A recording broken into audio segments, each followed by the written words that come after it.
Assalamualaikum warahmatullahi wabarakatuh, teman-teman. Sebelum saya melanjutkan video ini, saya sih pernah dengar ya, kata pepatah mengatakan tak kenal maka tak sayang. Ya kan, pasti banyaklah orang yang mengetahui pepatah itu ya. Jadi saya akan berkenalan terlebih dahulu. Perkenalkan, nama saya Septi Tristianurung.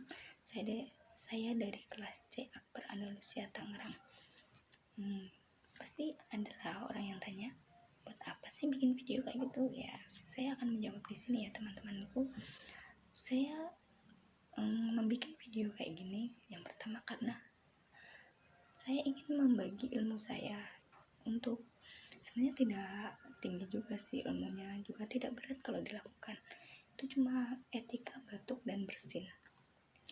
Yang kedua, karena ada tugas dari kampus juga sih. Oke. Saya sering banget melihat banyak orang yang melakukan etika batuk dan bersin itu masih belum benar. Banyak orang yang melakukan batuk dan bersin itu ditutup dengan tangan begini. Itu salah satu contoh yang belum benar ya teman-temanku. Yang itu sih belum benar. Jadi ya kalau bisa ya kalian harus belajarlah atau mencari tahu bagaimana sih etika batuk dan bersin itu yang benar begitu. Baik, itu yang saya sering lihat ya. Terus yang kedua, saya juga sering banget melihat orang batuk.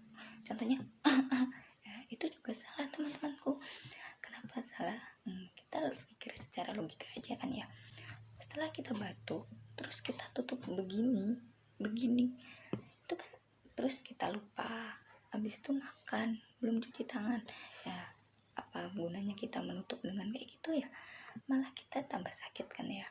Jadi hal ini sepele, tapi masih banyak yang belum benar begitu.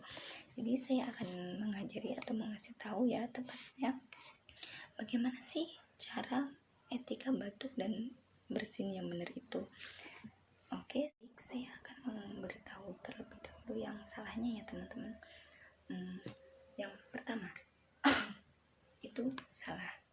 Yang kedua itu juga salah. Yang ketiga, banyak orang yang menutupnya juga begini ya. Itu juga salah ya teman-temanku.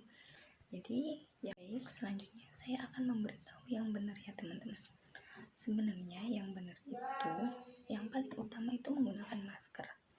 Tapi kalau seumpama tidak menggunakan masker, maskernya tidak ada, itu juga kalian nggak perlu khawatir. Itu juga ada cara lain ya. Contohnya seperti ini teman-temanku. Yang pertama itu benar. Terus ada lagi kalau seumpama kita refleks ya cepat-cepat yang biasanya begini, lalu kita gini begitu ya teman-temanku. Terus yang cara lain, kita juga bisa menggunakan tisu ya. Jadi kita langsung bersihin aja menggunakan tisu atau batuk menggunakan tisu. Habis itu lalu kita cepat-cepat buang ke tong sampah. Jangan sampai itu nanti kena orang ya, bukan kena orang ya, maksudnya ya tidak baik juga kan. Masa kita habis flu, habis batuk, habis bersin, lalu kita taruh aja begitu aja. Jadi habis itu langsung buang ke tempat sampah biar aman. Lebih tepatnya sih apalagi yang mempunyai anak kecil ya, itu lebih bahaya lagi. Jadi itulah ilmu yang saya share hari ini ya teman-teman. Semoga bermanfaat. Jangan lupa untuk mendukung saya terus dengan cara like video ini di FB, di IG, dan juga di YouTube ya. Yang punya nomor WA saya bisa dilihat nanti story-nya. Oh iya, untuk FB saya Septi, tapi tulisannya emang agak ribet ya, ZHEPTHY ya teman-temanku. Terus untuk IG saya ZHEPTHY 2 kali tanpa spasi. Untuk alamat YouTube-nya nanti saya kasih tahu lebih lanjut ya teman-temanku. Cukup sekian dan terima kasih. Semoga bermanfaat ilmu dari saya. Wassalamualaikum warahmatullahi wabarakatuh. Ingat terus Septi.